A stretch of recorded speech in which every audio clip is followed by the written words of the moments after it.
Welcome to panel of the conference. My name is Ahmed and I'm Director of Research. It is my pleasure to moderate this panel entitled Life in the Peace Process. Pathway Forward. Ahmed, your voice is choppy. We can't hear you properly. Could you restart again, please?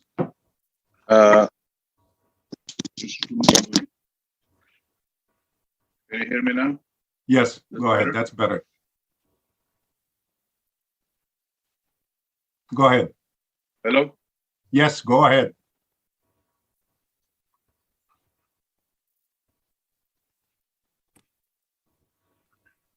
Hello? Apparently, you can't hear us without the earplugs, but go ahead. We can hear you clearly. Go ahead. Proceed. Hello? Ahmed, go ahead and proceed, please. Can somebody indicate we're okay? All right. Thank you. Yeah. Thank you. Appreciate it. Thank you very much. Good morning. Welcome to day 2, panel 3 of the conference, The Conflict in Yemen, Current Situation and Future Prospects. My name is Ahmed Harb. I am the Director of Research and Analysis at Arab Center, Washington, D.C. It is my pleasure today to moderate this panel entitled Reactivating the Peace Process, Lessons Learned and Pathways Forward. Since 2011, Yemen has gone through serious developments that threatened its existence as a unified state. The Yemeni version of the Arab Spring that erupted in Sana'a and other Yemeni cities, demanding political, economic, and social change, has unfortunately failed to collapse the old ways of politics in a country that represents an essential link in the security of the Arabian Peninsula, the Red Sea, and the Horn of Africa. But before representing a challenge and threat to regional security, the Yemen conflict is first and foremost a threat to some 30 million Yemenis who have endured wars, divisions, humanitarian crises, outside intervention, and decades of authoritarian rule. To speak of a peace process in Yemen that is supposed to help the country cross to a peaceful existence is to discuss many failed attempts at peacemaking. So far, and as is obvious from the calamitous daily news emerging from Yemen, no process has come to fruition. Indeed, what has been the case is a continuous and seemingly unending series of ceasefires, provisional agreements, and broken promises.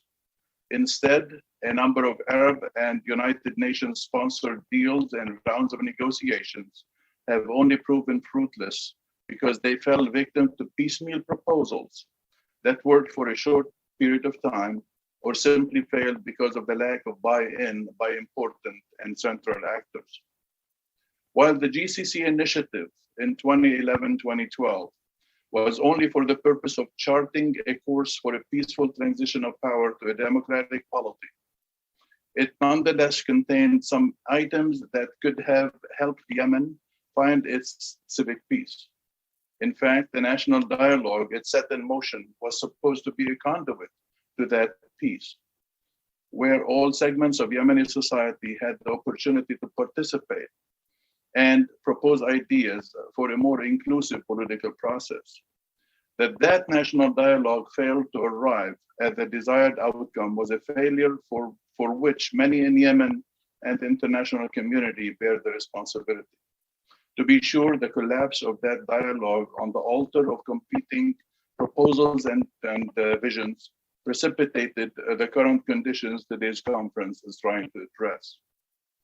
From the mission of Jamal bin Omar to that of Ismail Wal Sheikh Ahmed, to that of Martin Griffiths, and the current one of Hans Grundberg, it has become clear that there will be no peace in Yemen if the Yemenis themselves do not seek it and work for it.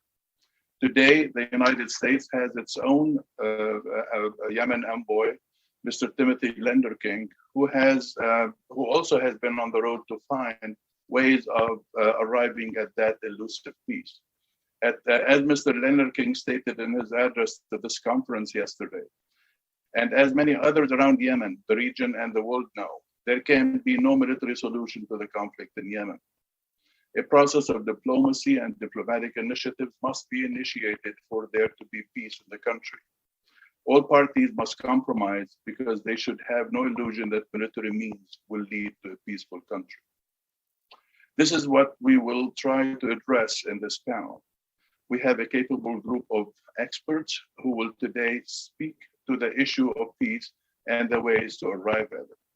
They will be speaking in the order in which I will introduce them. Asmahan Alalas is a professor of history at Aden University, and she will be discussing Yemen's path to peace between the consequences of war and future challenges. Ahmed Alshami is the executive director of the Arabian Rights Watch Association, and he will be talking about Saudi-Yemeni relations, nature, consequences, and lessons learned to revive the peace process. Alexander Philbrick is Peace Process Support Coordinator at Elusive Peace, and he will be participating in place of Thania Paffenholz, who cannot join us today, and he will be discussing pathways to perpetual peace building in Yemen. We unfortunately will not be joined by Stacey Philbrick Yadav because she has a family emergency she needs to attend to, but she sends her regards to the conference organizers and the audience. Instead, however, we will have Mr. Rafat Al-Akhali, who is the co-founder of Deep Group Consulting, one of the organizers of this conference, who will present a paper titled Building the Capacity of Public Leaders in Times of War, the Case of Hikmah Fellowship, a paper that has been co-authored by Sultan Barakat. Asmahan, the floor is yours.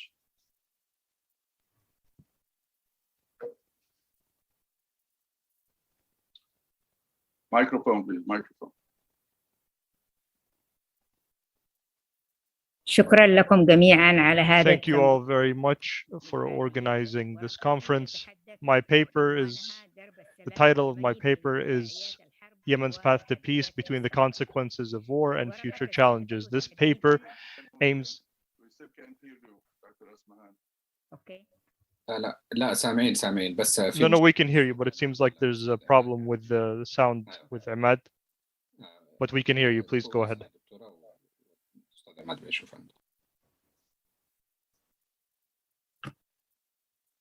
الورقة تتحدث حول الموقع. This paper is on introduces the geographic and strategic dimensions of the location of Yemen and the history of international conflicts over this site, and also the impact of the war on the situation in Yemen and the results from this situation on any potential solutions in the future.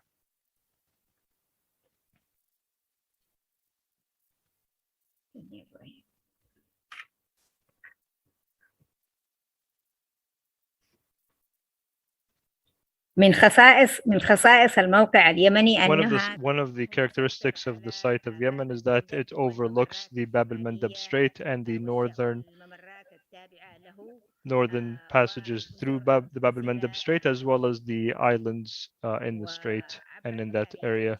Throughout history, this location has been the site of regional international conflicts through different dimensions throughout ancient history and until modern history, until the United Kingdom ended its conflict with France over this site. When France tried to control areas near the Red Sea towards the Indian Ocean, and the United Kingdom invaded the island of Mayoun in 1799, and in 1802 it signed the first commercial agreement with the ruler of Aden at the time, who was Sultan Al-Abdali at the time. And in 1839 it had invaded the city of Aden, which came under the rule of the British Crown, and the island of Mayoun became part and parcel of this city.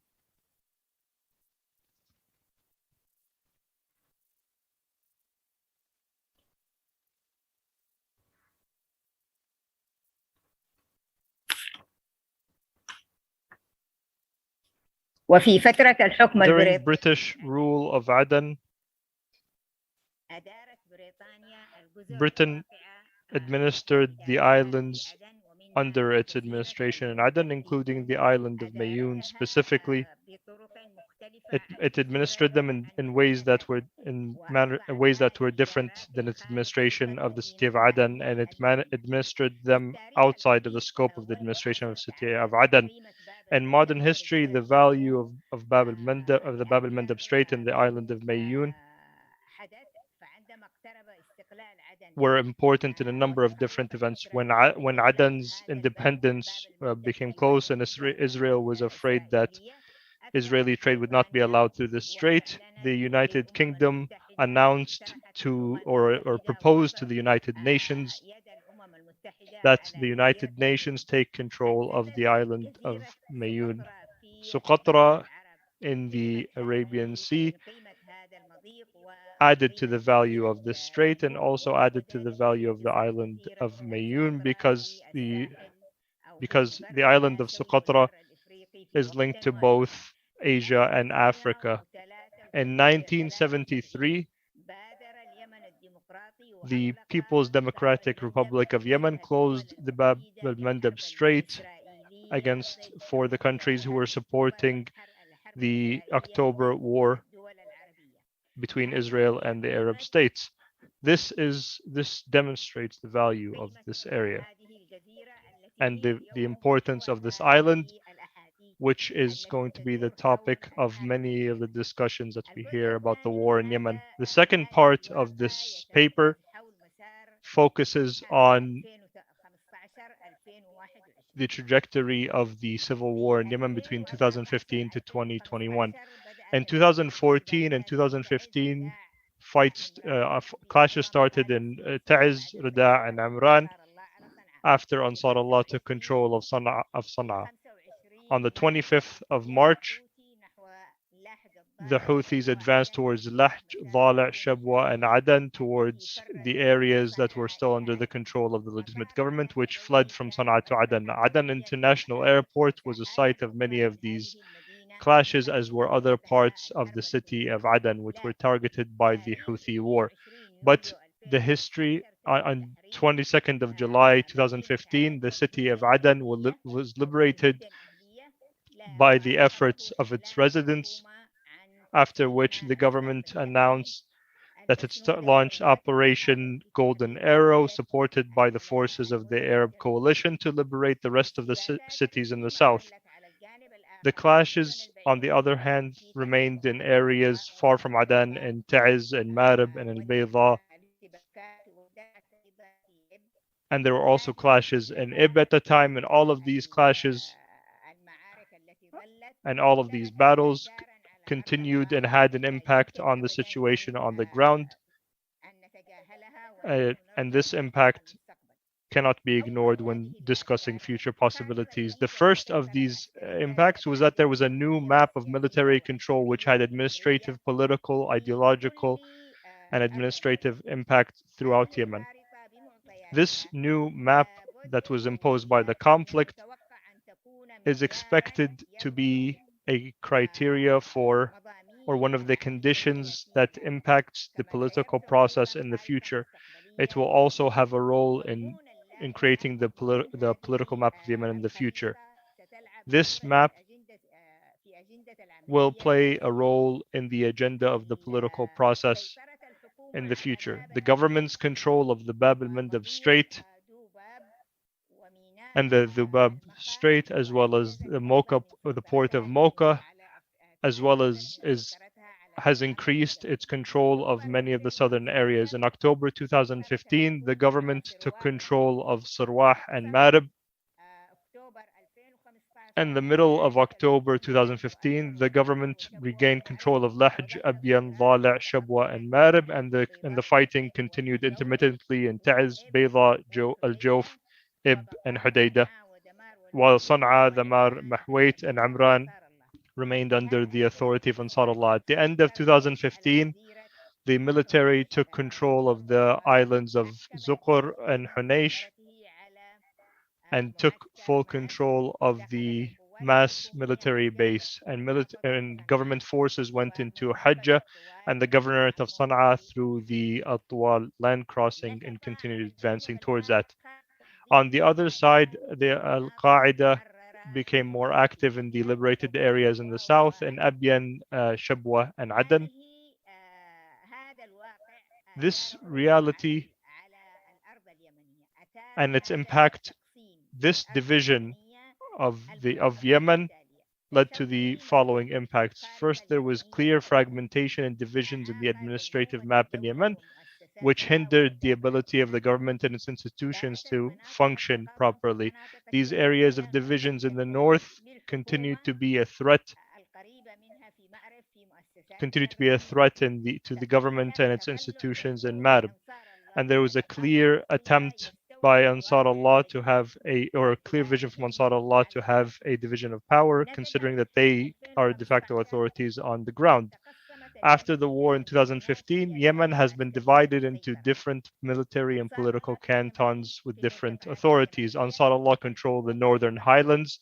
The government controls Marib and Ta'ez, while Ta'ez is divided between the legitimate government and other forces. The STC took control of Aden and the surrounding areas. The joint forces took control on the west coast, and Mayun and Socotra were also under the control of the joint forces with the presence of the STC. The Hadramaut coast was under the control of the local authorities.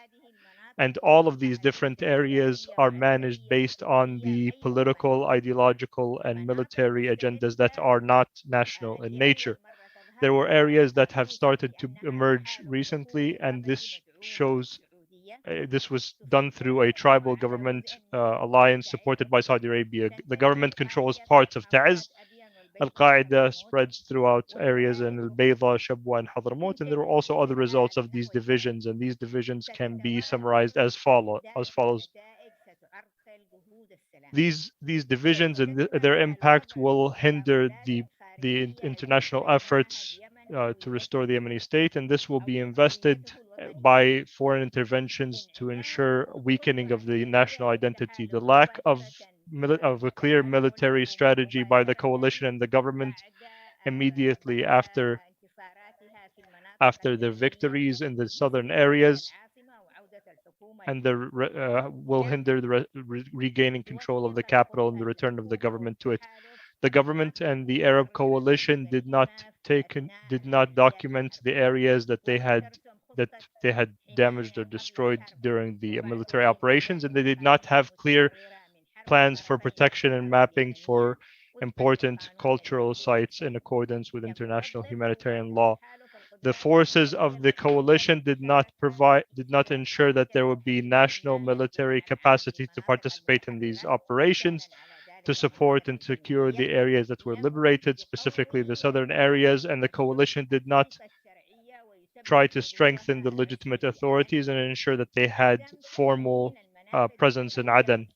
Not securing coasts and islands and ports, with them being under the control of informal authorities, with them remaining even until today under informal authorities, like the island of Socotra, like the island of Mayun, and later on the parts of the west coast are also under the control of informal or non-state groups based on the withdrawal and redeployment decision that was made on January 19th,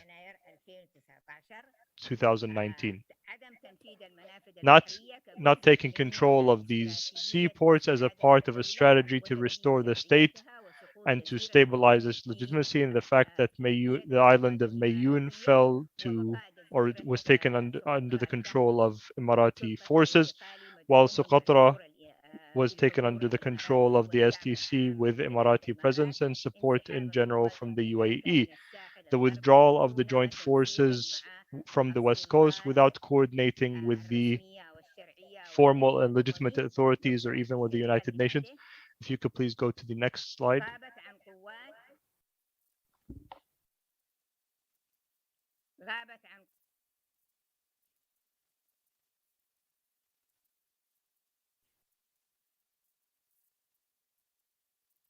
لا خلص هذه قد أني قرأته. I've already read this slide. I think it's the next one.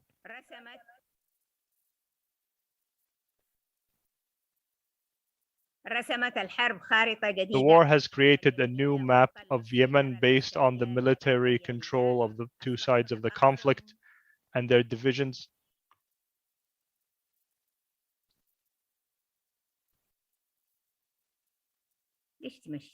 Why did you go to the next slide?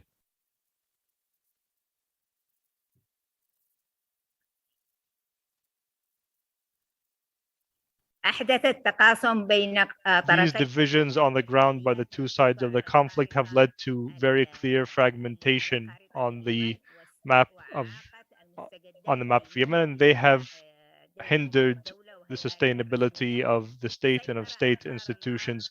Ansarullah took control of the north. I'm sorry, I made a mistake. I think I've already read this.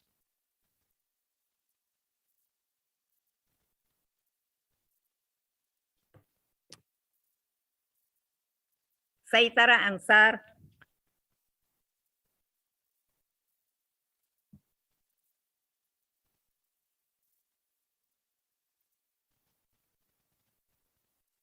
Ansar Allah took control of the northwestern areas, and they started to threaten the sites of the government sites in the north, and they took further control of the authorities in Sana'a,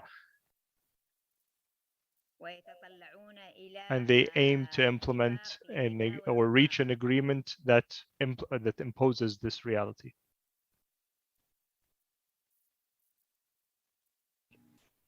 Dr. Asmahan, if I may intervene here a little bit, could you please, we have probably about 3 more minutes. Can you speed it up if you can possibly? Thank you.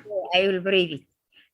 Since حتى في 19 نوفمبر 2019 كان قرار القوات. On the 19th of November 2019, the joint forces in the West Coast decided to leave the West Coast under the pretext of the relocation to the south, but the reality indicates otherwise. This direction, they have withdrawn or retreated towards cities in the Hodeidah governorate, but in reality, they have relocated themselves into some parts of Ta'iz to control the land movement or mobility towards Ta'iz and Ib. And this is the first time for the joint forces to be deployed there to these mountainous and landlocked areas. And at the same time, this relocation of the joint forces was analyzed by different political parties, or different political parties understood it as a movement to close Ta'iz from the seaside and a movement towards fighting the Islah party in Ta'iz. And the joint forces went in a different direction away from the Hodeidah governorate. The other factor that can have an impact, significant impact, on the prospects of peace in Yemen is the Silk Road that will absolutely pass through the Yemeni cities. And this very important sea shipping route, but the situation requires a clear coalition and alliance in these areas. Biden stated that he will leave the Middle East and will head towards the South China Sea to be closer to the Russians and the Chinese.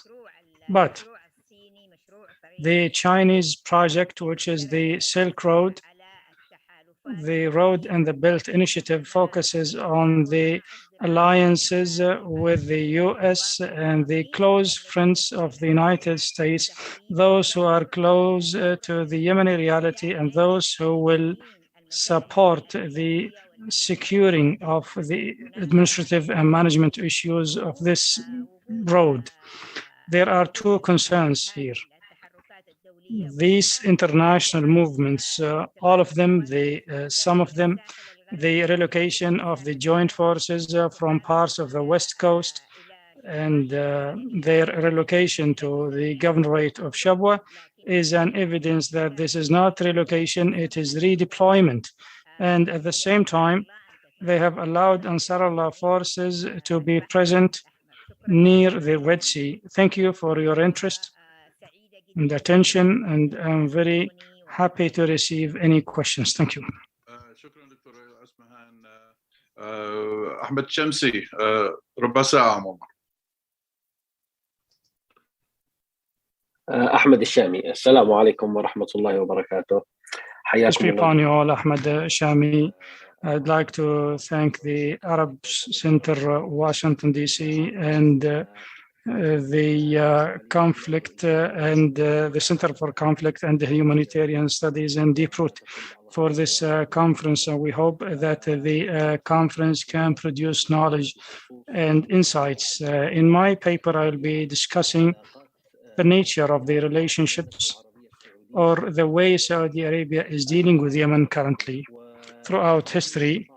And we'll try to have lessons learned from some of the past experiences.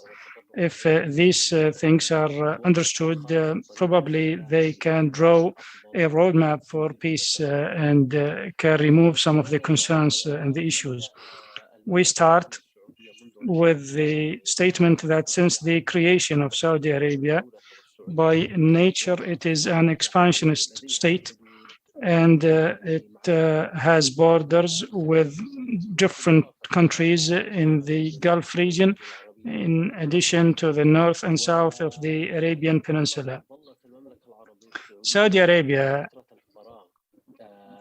remained in a vacuum after the Ottoman Empire was trying to have access to different resources, especially after the departure of Britain from the southern part of Yemen.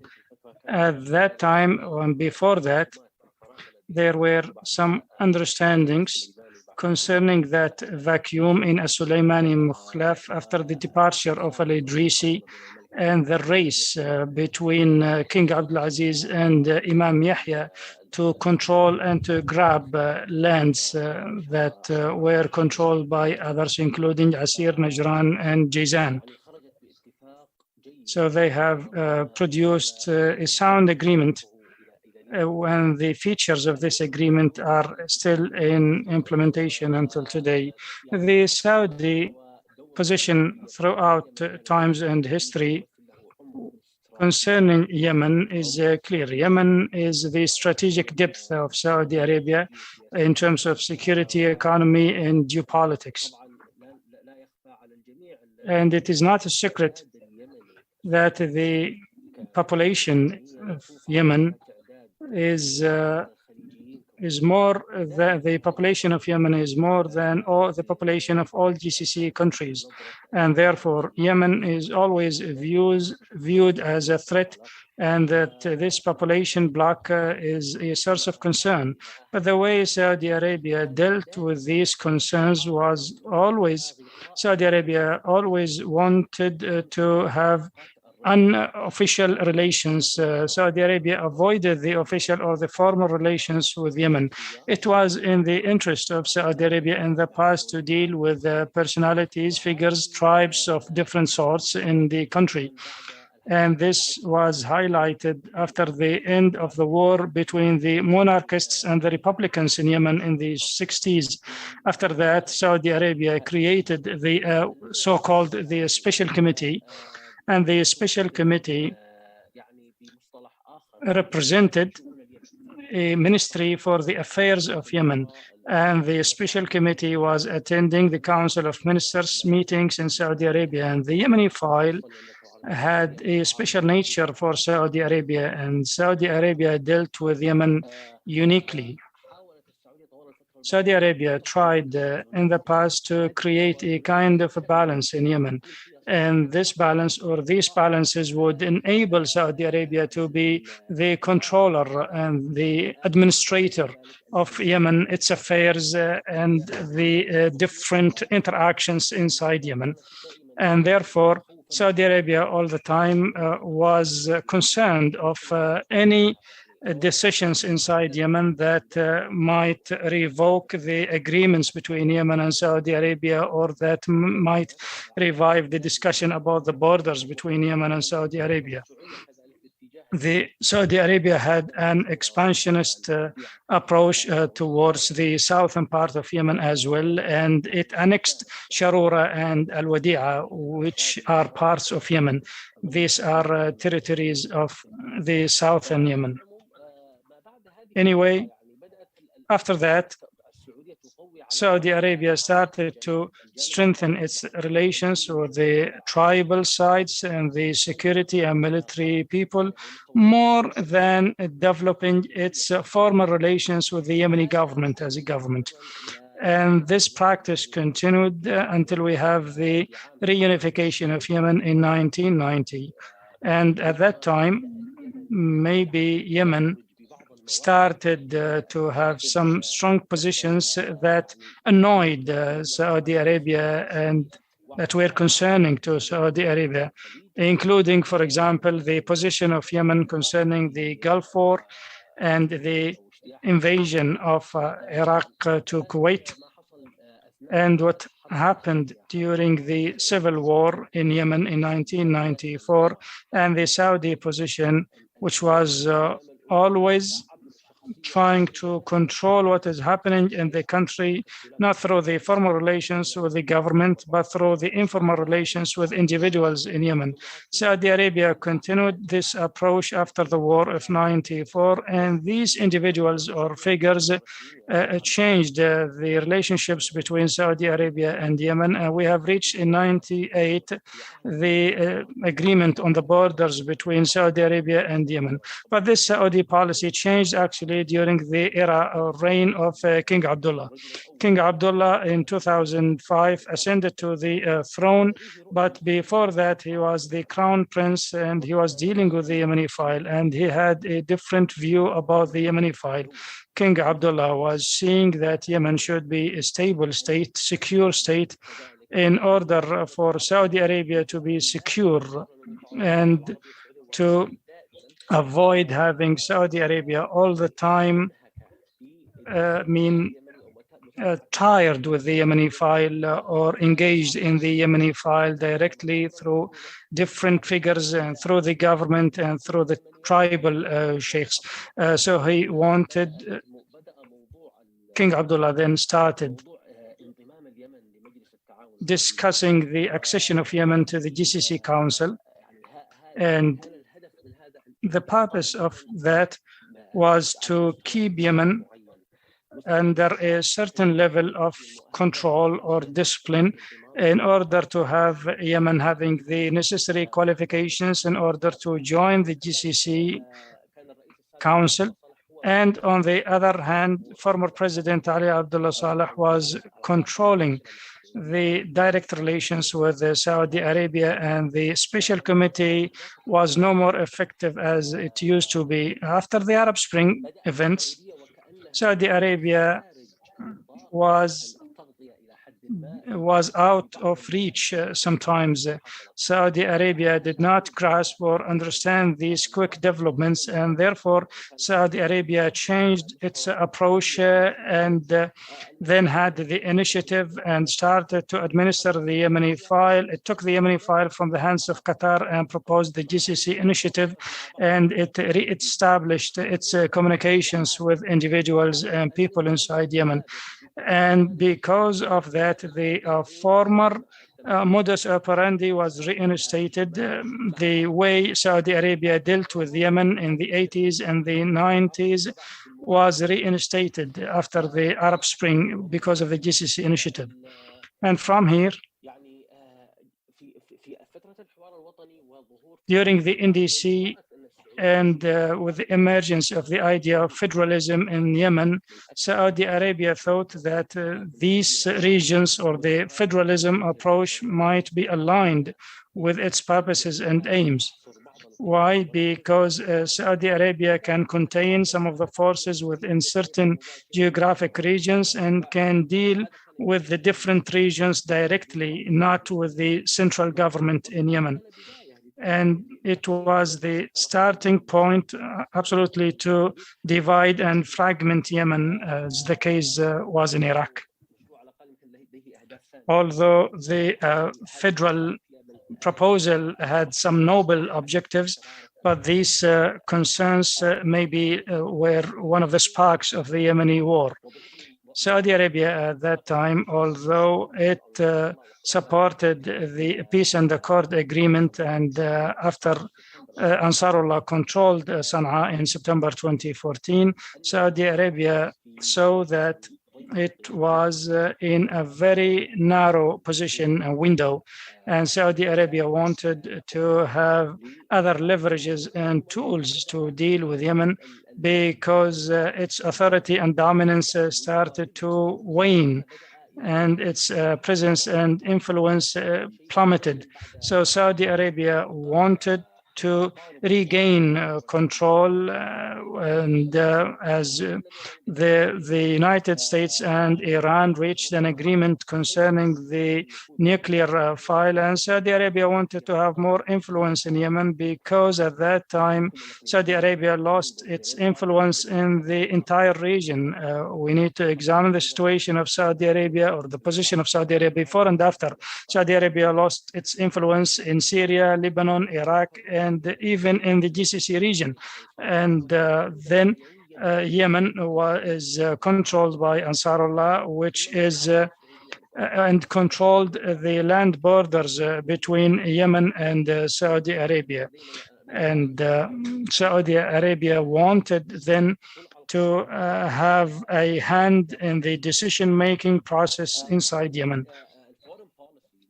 The Foreign Policy magazine, after the onset of the Storm of Resolve by Saudi Arabia, Foreign Policy said that Saudi Arabia initiated a war against Yemen under a pretext that Iran is there in Yemen, but the presence of Iran became a reality in Yemen after the Storm of Resolve. Actually, there was no visible or invisible Iranian role in Yemen before 2015. Ansarullah group had coalitions with different political parties, but the role of Iran became more prominent after the Storm of Resolve, because the balance of power in the region changed and Saudi Arabia intervened. And here, I want to conclude some of the points. I try to be brief for the sake of time. I conclude here that Saudi Arabia has to change its view and dealing with Yemen. So Yemen should be dealt with, the Yemeni government should be dealt with as a sovereign government, and Yemen should be dealt with as a sovereign state with its territorial integrity and its sovereignty over its land and seas. Saudi Arabia has to deal with Yemen like any other country, and Saudi Arabia can have some exceptional and great relations with Yemen, especially as both countries are bordering each other. And Saudi Arabia has to open communications of channel with Yemen. And I emphasize here in the past that there were opportunities to create some kind of understanding between Ansarullah and Saudi Arabia, but sadly we did not see positive results out of these attempts.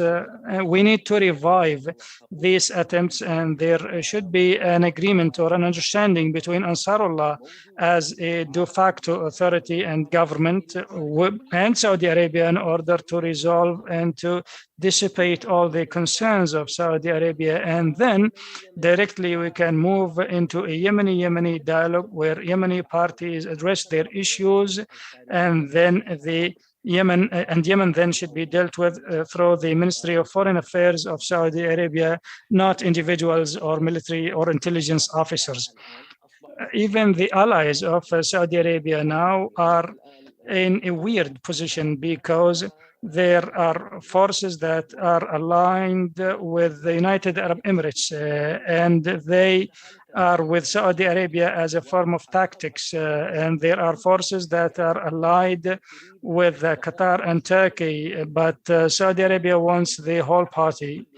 So Saudi Arabia wants the whole thing and does not want to give anything to anyone, even to its allies. Saudi Arabia wants to be the ultimate decision maker in Yemen. And maybe the political forces in Yemen now are not accepting this mindset. Yemen should be viewed differently, and probably opening channels of communication between Ansarullah and Saudi Arabia can address these concerns. And then if Yemenis reach a political solution, Saudi Arabia can deal with the government of Yemen as a sovereign government. أحمد واعتذاري الشخصي والعميق. Thank you, Ahmed, and my apologies for pronouncing your name Shamsi. We know it's Shami. 15 minutes for you. Great, thanks a lot, Ahmed. And many thanks to the organizers for inviting inclusive peace, not elusive peace, although in the topic of Yemen, it is certainly elusive. But the organization I come from is Inclusive Peace, to share our experiences and perspectives in this important meeting. And apologies for the children's interruption. Let me just move rooms 1 second.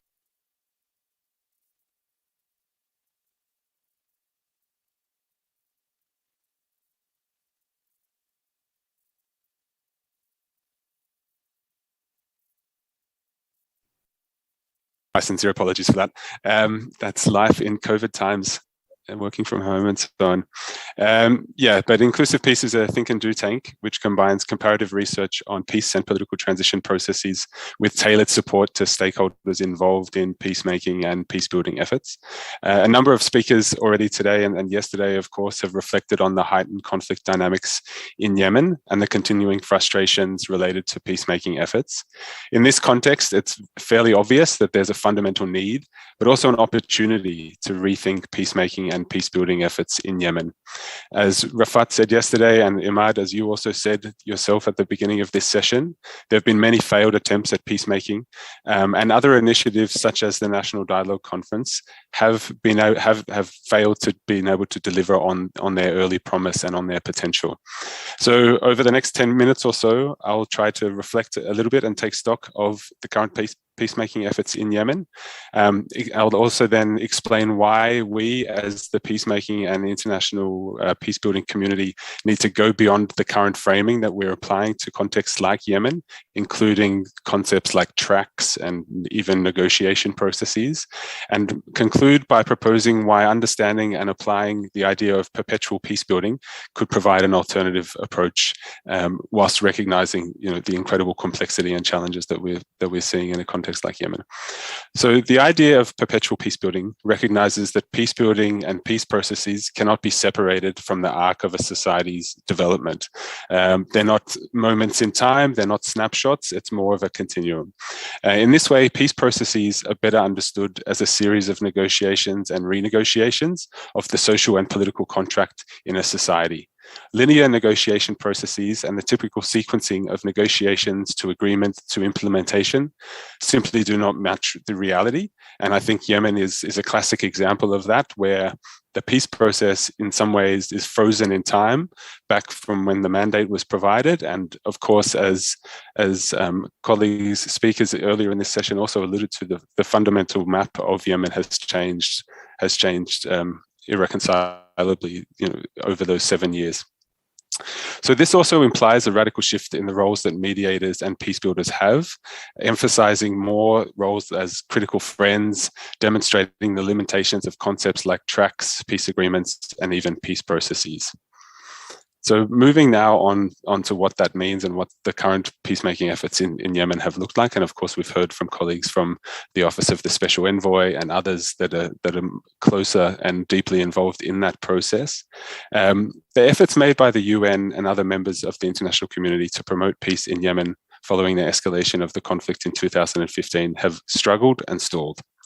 Official high-level negotiations have rarely produced results, and on the few occasions on which agreements have been reached, they haven't been implemented. It's not only in Yemen that international peacebuilding is failing and peacemaking is failing to set societies on pathways to peace. We see the same things in Syria, in Libya, in Sudan, Ethiopia, and a number of other contexts where peace talks remain locked in conventional linear formats, negotiations have floundered, and any attempts at broadening inclusion are all too frequently shallow and cosmetic. Despite this, the UN, despite their best efforts, of course, and to recognize that, have been constrained by the parameters of the resolution in 2000, the Security Council Resolution 2216, and the fact that the tools available are no longer suited to the tasks at hand. This also has significant downriver consequences, as many of the Track 2 efforts in Yemen have been oriented around and sought to influence the Track 1 process. But when that Track 1 process fundamentally doesn't work, that creates significant impacts and effects. Many of the Track 2 initiatives in Yemen, supported by a variety of actors, are based on the flawed assumption of connectedness and linkages, the idea that what can be done in a Track 2 space can be transferred to and influence the process, the content, the agenda, the outcomes in a Track 1 space. This assumption, again, does not match reality in Yemen nor in other parts of the world, particularly in instances like in Yemen, where the Track 1 process is essentially frozen or deadlocked or doesn't really exist. Most Track 2 initiatives in Yemen are still driven by one theory of change only to influence the UN-led Track 1 process. As this process has stalled, most Track 2 initiatives have really struggled to re-articulate a core objective and to think more creatively beyond this path dependency, beyond this stuckness in a way, what the possibilities for them could be, but also what the implications and possibilities for their peacemaking and peacebuilding efforts in Yemen could also be. So in this way, and when then taking stock and considering this idea of perpetual peacebuilding, there's really a need to make way for a more homegrown, inclusive process. Ahmed, you mentioned the National Dialogue Conference convened between 2013 and 2014, where whilst it was condemned as unwieldy and unrepresentative and unrealistic, we heard also from Ibrahim yesterday, in some ways, the dialogue did nevertheless succeed in bringing together Yemenis from across the country to deliberate the future of the state. Of course, it didn't achieve the outcomes that the promise sort of suggested it could. But in terms of inclusiveness, in terms of process design, there are many good things that we could learn from that as peacemakers as we look at the current situation in Yemen. And I think it's also, there's really a lot of opportunities also to learn from other contexts as well, which have experienced successive peace negotiation processes, national dialogue processes as well, so that we can take a step up and look beyond the process that sits in front of us, and if it's stalled or if it's struggling, and to see it much more in a continuum. In a recent event that we've done with national dialogue practitioners from around the world, a colleague from Kenya described the Kenyan experience as a series of national dialogues with each building on the last. And this idea of continuity can prompt us to reflect on lessons from past and current peacemaking efforts in Yemen and elsewhere, but can also spark imagination about what a future series of peacemaking efforts and outcomes could look like in the country. From this perspective, it is also possible to recognize and draw from traditional approaches to dialogue and reconciliation in Yemen, where tribes and others have played a critical role, and where local issues have often been connected to national level dialogue. The National Dialogue Conference is just one example of this, though of course it was imperfect, as we've heard. And over the past 6 years, there's been a fundamental impact on the social fabric of the country, which has had an impact on the viability of such traditional approaches. But they do still exist, and in many parts of the country, they are functioning on a daily basis. And so in that way, whilst at Track 1, you cannot be too optimistic and too hopeful about what the immediate prospects are, there are other examples, there are other experiences in the country which do offer an alternate point of departure for reimagining how peace can be advanced in the country. So rather than continuing to knock on doors and calling for a seat at the table, which is barely standing, Yemenis must be afforded the space to rethink the peace process in its entirety. In doing so, they can ask the following questions. What are the flaws of current approaches to peacebuilding and peacemaking in the state? What do the Yemeni people in all their diversity seek? How do they envision their future state? What relationship do they seek with their neighbors in the region? And what pre-existing initiatives exist that can be preserved, developed, fortified, and capitalized upon to deliver on this vision? By expanding the very definition of peacebuilding to encompass locally owned, formal and informal processes, peacebuilding in Yemen will inevitably come to encompass greater swaths of society together with a broader range of themes and challenges. While peacebuilding in this conception may also become more messy and prolonged, it will nevertheless represent a leap forward from the deeply frustrating, ineffectual, and stubbornly conventional efforts which currently dominate the conflict and peacemaking efforts.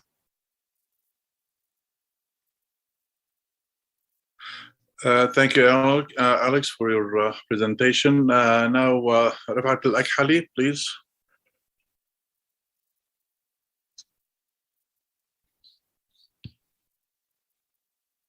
شكرا سيد عماد. رأفت الأكحلي ولو انه Thank you, Ahmed. رأفت الأكحلي, and I'm very pleased to speak after Alex because he provided an excellent introduction to my talk, and I'll try to be brief this paper. It is an attempt to answer the question raised by Alex. How can we envision different tracks or pathways for peace in Yemen other than the tracks that recently have become blocked or obstructed, which is the track sponsored by the United Nations? So this is a question in the minds of many of those who are working in peace building. And in this paper, myself and Sultan Barakat, we tried to conduct a quick evaluation. The paper is still a draft, and I will raise some ideas here. We are still evaluating this experience in creating different pathways for peace in Yemen. I will be speaking primarily on the program that we call the New Generation of Public Leaders in Yemen. And we tried to answer the main question of this paper was how can we have real inclusion of youth in the peace process and in political decision-making in light of the current conditions in Yemen as a country going through an armed conflict. We always hear from an international level about the importance of the youth agenda and peace and security. There's always talk of inclusivity. And like Alex said, that we can see this in attempts to try to find a seat at the table, a table that isn't there in the first place because the process has stopped. So in light of this ongoing situation, what can we think about with regards to the inclusion of youth? Who exactly are these youth? How can we create new spaces and new platforms to ensure progress in the peace process in an innovative or different way than the current situation?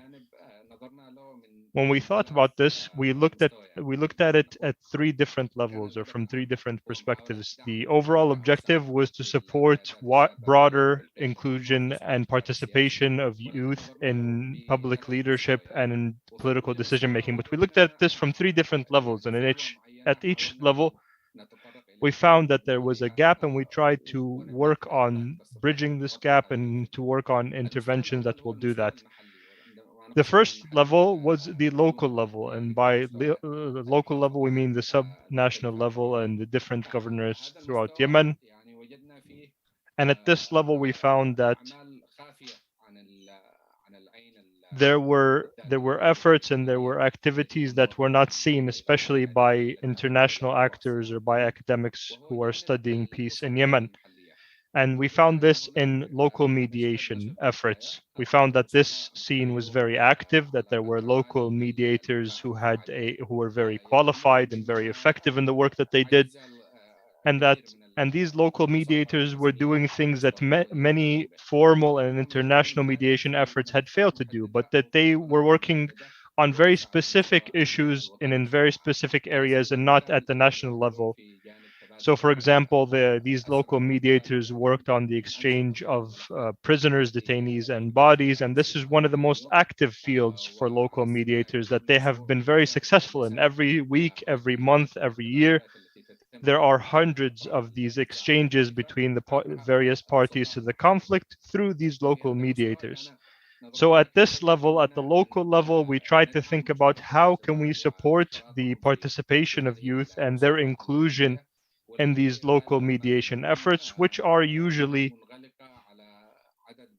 efforts that are limited to a small number of people, either people who have social influence, like tribal leaders, or people who are able to build mutual confidence or trust between themselves and the parties to the conflict. And we've seen that in this field, there is a significant lack of participation of youth because these activities or their participation of youth in peace building is usually limited to, for example, advocacy campaigns, media campaigns, and other things, but not in local mediation efforts themselves. So this is what we saw at the local level.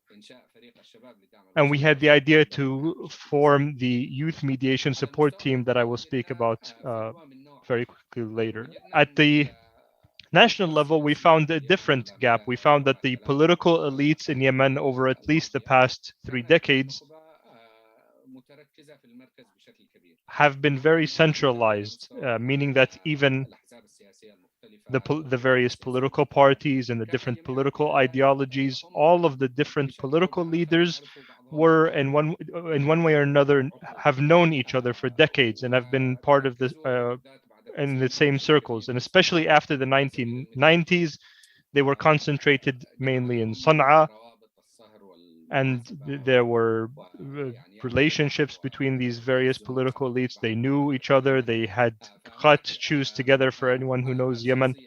And so there were very strong interpersonal relationships between this old guard of the political elites. But after 2014 and the period after it, we saw the emergence of a new group of political elites. When we look at Yemen, there's now a different group of political elites from the one that was there before. There are political movements that have emerged in the recent period. Either they emerged or were established,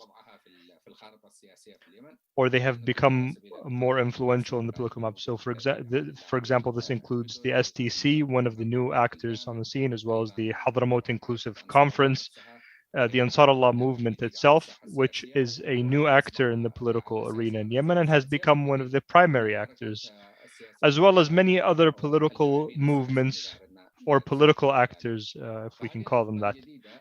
This new group of elites, its leaders have been a mix of youth leaders, and in each one of these movements, they obviously have their own characteristics and specific context. But something that is in common is that they have brought up a new group of leaders and a new group of elites that are now in control of the situation. This leadership is different from the old guard of political elites because one of the differences is that they do not know each other personally. The leaders of these various movements might not have met someone, an individual or a member or a leader from the other movements that have become influential in Yemen. Unlike the situation before, due to the ongoing conflict, there are very sharp divisions between the various regions in Yemen, and the leadership and members of different political movements cannot go to other parts of the country for security concerns. And this has imposed a new reality that those in control of the scene in Yemen do not know each other as well as the old political elites did. And sometimes we say that, I think not everyone will agree with this, but the war has become a war that people are not fighting each other, but are fighting what they imagine the other side to be. They don't know each other. They've never had direct dialogues or discussions, and they do not have any kind of interpersonal relationships with the leadership from the other side. They're even members of these various political movements. This has become a new reality that is forming in Yemen with new youth leaders who are now in control of the situation and who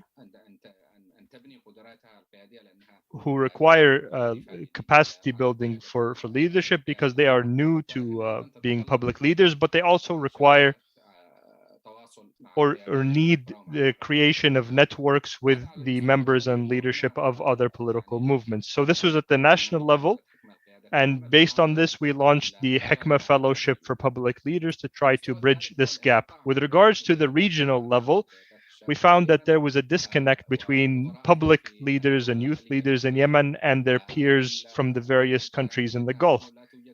With these divisions and this disconnect, we have found that there are no platforms or spaces that bring together these youth who are influential in their societies on different issues, whether they are political issues or economic issues or military and security related issues.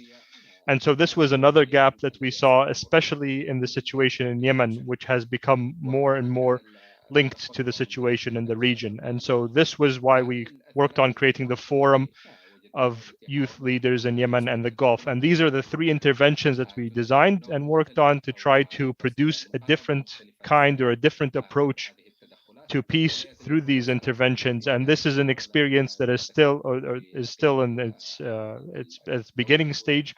And we're working on assessing the first round or first stage of these interventions to try to build on them and understand the lessons learned. With regards to the local component, we had interventions specifically in the Taiz Governorate and the Jof and Marib Governorates. We supported the Youth Mediation Support Team.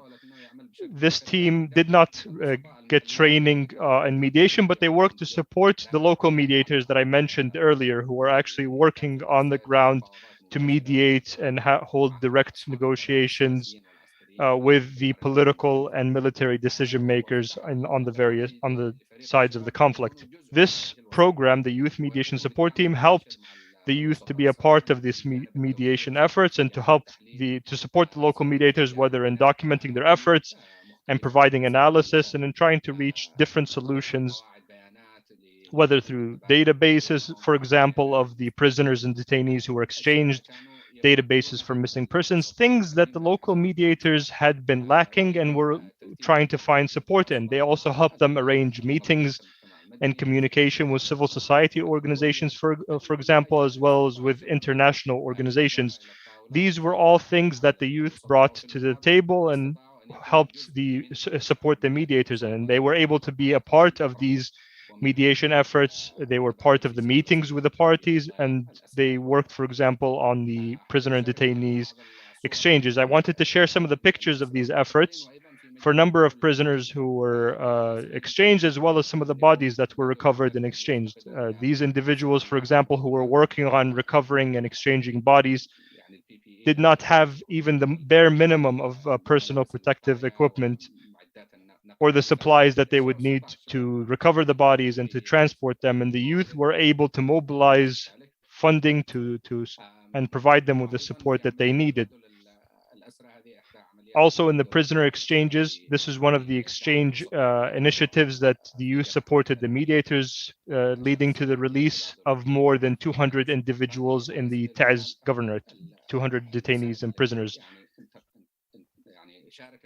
These are some of the ways that the youth were able to participate effectively. In 2021, there was a total of 663 prisoners and bodies that were exchanged between Ansar Allah and the government of Yemen. The Youth Mediation Support Team documented these efforts and supported them and took part in the exchange processes themselves. And this is a very quick example of the work that they are doing.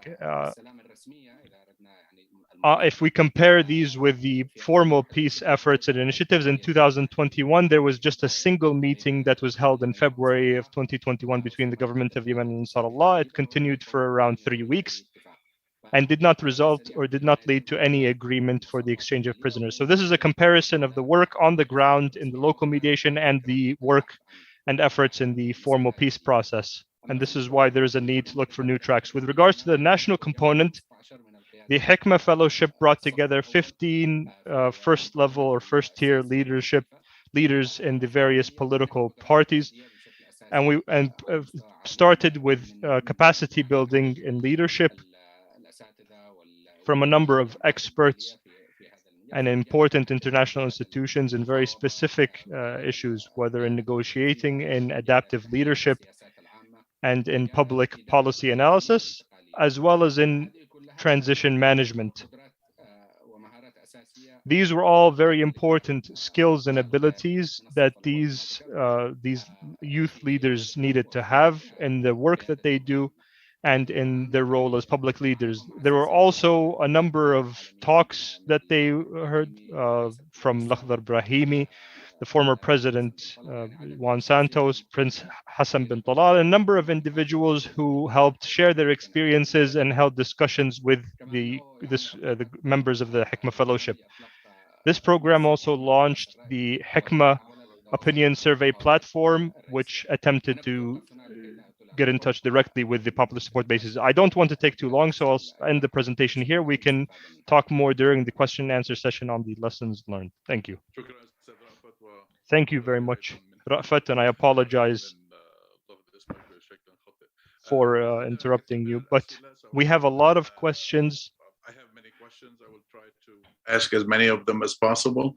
I have a question from Dr. Abdul Wahab Al-Qassar to Dr. Asmahan. He asks, do you think that the conflict of interest, so to speak, between two of the most important coalition partners, Saudi Arabia and the UAE, their purposes, if there is a conflict of interest, do you think that is affecting how this conflict in Yemen is developing? Please, Dr. Asmahan, if you can just limit your answer to about a minute and a half. Thank you.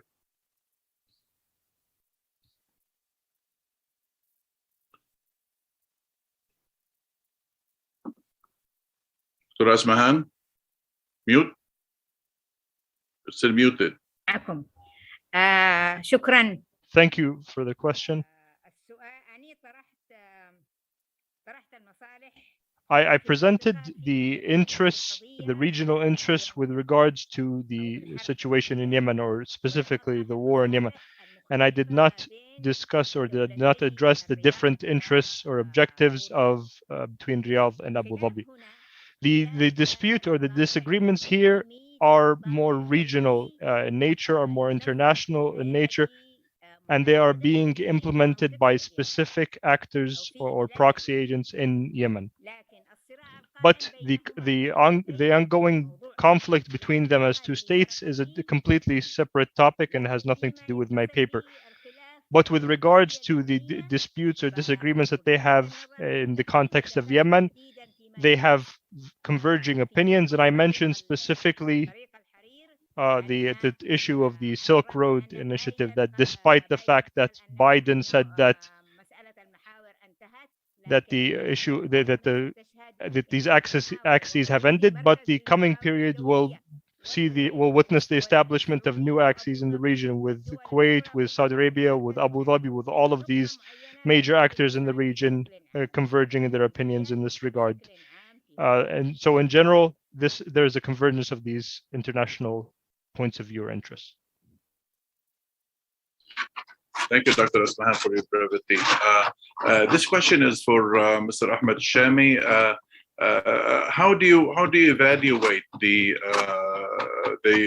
Saudi role that supports the legitimate government of Dr. Mansour Hadi, of President Mansour Hadi, as opposed to what the Ansar Allah are doing and their new government, what is called Hukumat al-Inqadh, Salvation Government?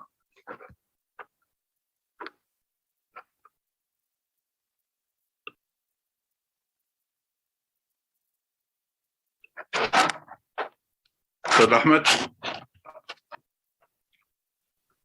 أعتقد إنه في مشكلة. I think there seems to be a problem with Ahmed's connection because he doesn't seem to be online with us. It might have been disconnected. I have a question for Alex. Alex Brobridge. You know, it seems that what you said were actually quite good points about negotiations. But do you think, or peace building, do you think that that really still applies to in the Yemeni case? I mean, have things developed way beyond what you are proposing here? Yeah, I mean, I can see why they may appear far-fetched or challenging, but I think that, as also the colleague from the Special Envoy's office this morning said, that these are really, they're hard issues to address, but they need to be addressed. I think to speak directly to your question, I would say it's more foreseeable to imagine building some level of peace and social cohesion from the bottom up, from community level, as also Rafat spoke about, than to imagine a comprehensive peace agreement that can solve, that can bring all the parties together in the country and can solve all the issues on the table. So I think starting from the bottom up can be more realistic potentially than the current orthodoxy, I would say. I have a question here from Matt Bernstein. I guess he's asking it of any person on the panel. What role does the private sector have in these new paths to peace? How heavy should its influence be or not be? Anybody can take that.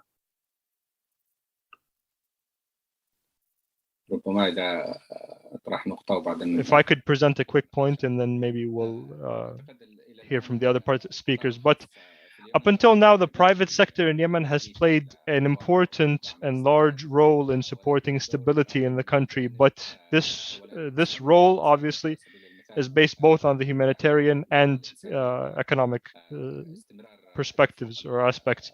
The continued flow of food, for example, to Yemen is something that the private sector has worked on, despite all of the difficulties, despite the challenges that it faced with road closures, with problems in ports, with problems in reaching contracts. Despite all of these problems, the private sector continues to work on importing basic necessities and distributing them throughout Yemen, these basic humanitarian necessities.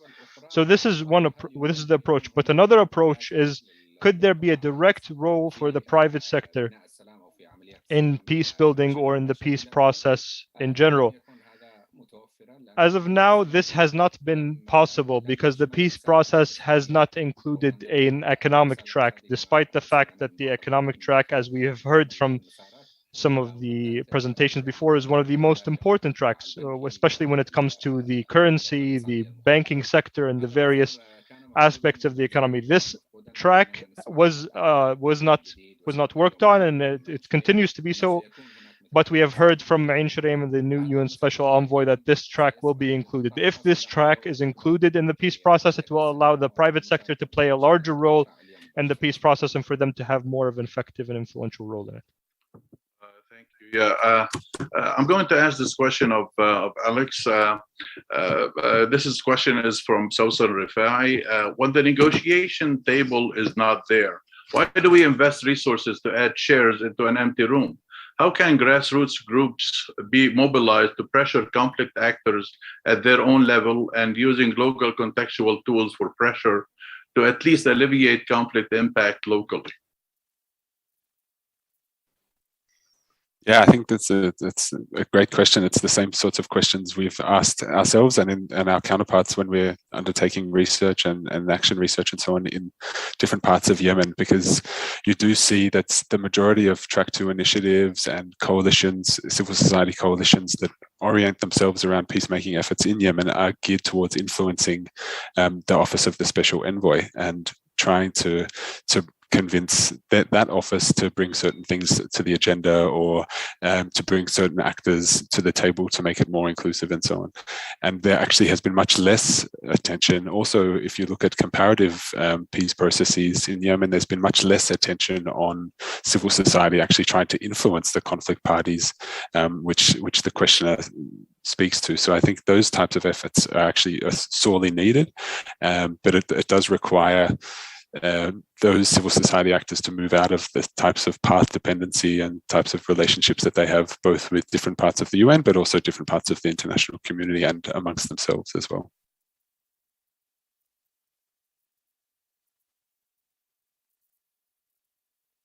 I think you're on mute, Ahmed. Oh, I'm sorry.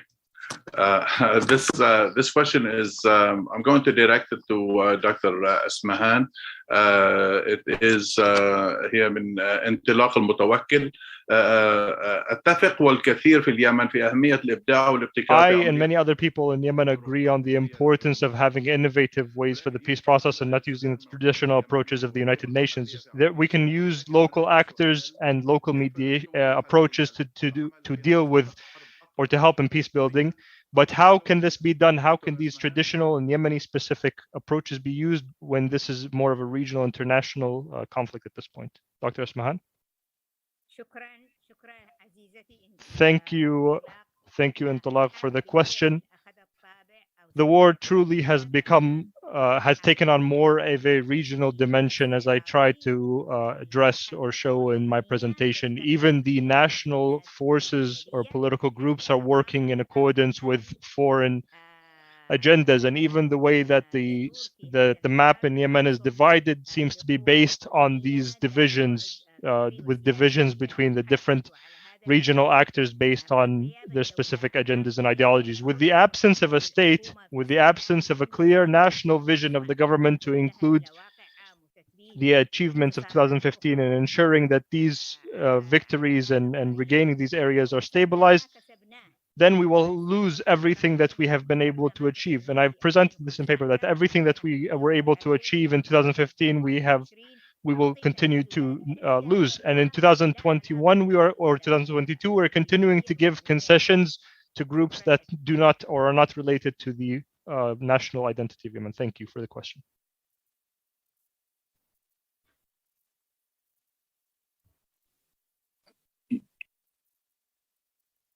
شكرا دكتور أسمهان. Thank you, Dr. Asmahan. A question for